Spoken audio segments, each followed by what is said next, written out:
edtech startup Byju has been asked by lenders to sell off its assets in the USA, worth $500 to $800 million to repay its $1.2 billion loan. The development came at a time when Byju reported a loss of 4,588 crore rupees in the fiscal year 2020 to 21. Is Byju then still facing the growth pangs of a startup, or there's trouble around the corner?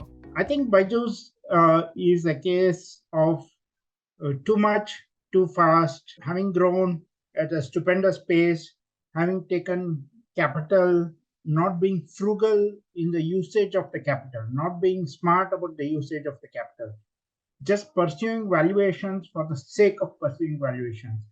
This was symptomatic of capital being available easily across the globe, not just in India.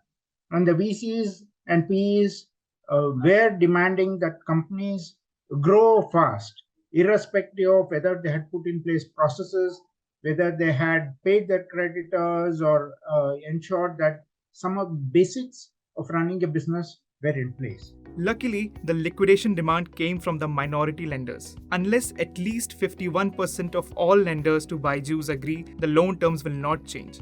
Negotiations are underway, and Byju is unlikely to agree to some of the new terms. The lenders have reportedly hired Houlihan Lokey, a global investment bank, to represent and advise them on loan terms. Byju, on the other hand, have hired financial advisory firm Rothschild & Co. to represent itself in the talks. Business Standard reported that if Byju is unable to repay by liquidating its assets, the lenders may take legal action. But what has led the $22 billion valued edtech major into troubled waters? Byju has been exceptionally late by 18 months in filing its annual financial reports for fiscal 2020 to 21. It has still not filed its 21 to 22 financial reports. One of the terms of the loan was to file the financial report by September, which Byju did not adhere to. Last year, funds were available easily, whether it be equity capital or even debt capital. So even the lenders did not take sufficient collateral in terms of the standard collateral. So the lenders, whoever has lent to Byju, has probably shares as the collateral. And since valuations are marked down, etc., we are not even sure, based on the media reports, whether Byju has been servicing the loan, even paying the interest payments which are due on the loan. So from that perspective, I think it is right on the part that the lenders will either ask them to service the loan or pay off some assets to pay back the loan or service the loan. For the same reason, the edtech major was unable to get a rating for its $1.2 billion loan, which was expected within 9 months of raising the same.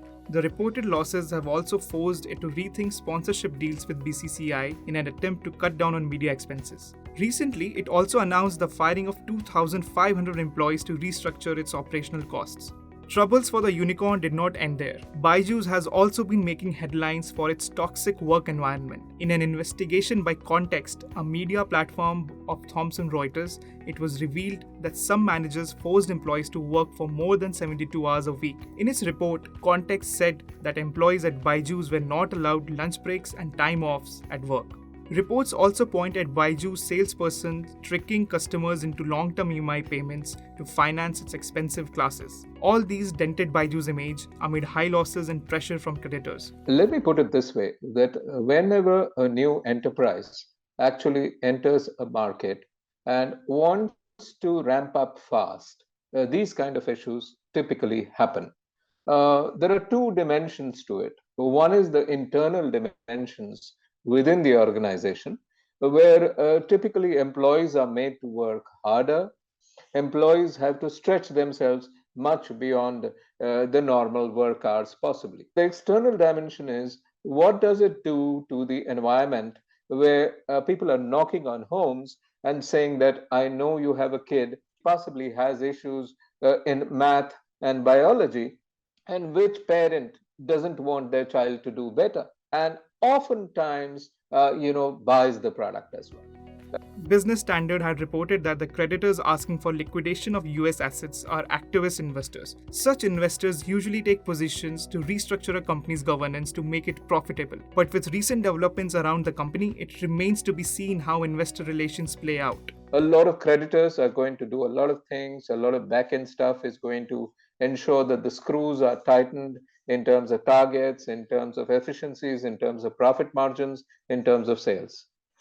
These are internal back-end issues which a typical startup, unicorn, decacorn faces. I do believe even this shall pass.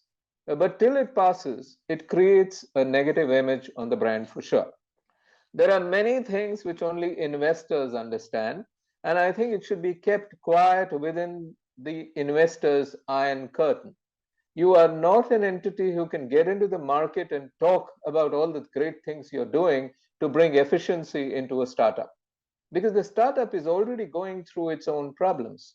And yes, it creates negativity for the brand. Chief Executive Byju Ravindran has recently said that the worst is behind them. The company is hoping to be profitable from 2023. It is also looking to hire a full-time Chief Financial Officer, which is also one of the terms proposed by the lenders seeking liquidation of assets. As the highest valued startup in India, Byju's has come a long way. If the unicorn aims to spread its wings, analysts believe the key lies in its effective allocation of capital, while investors should allow it more time and space to grow. If you like this video, share it and subscribe to Business Standard. For more news, views and insights, log on to www.business-standard.com. Do also follow us on YouTube, Twitter, Facebook, Instagram, Telegram and LinkedIn.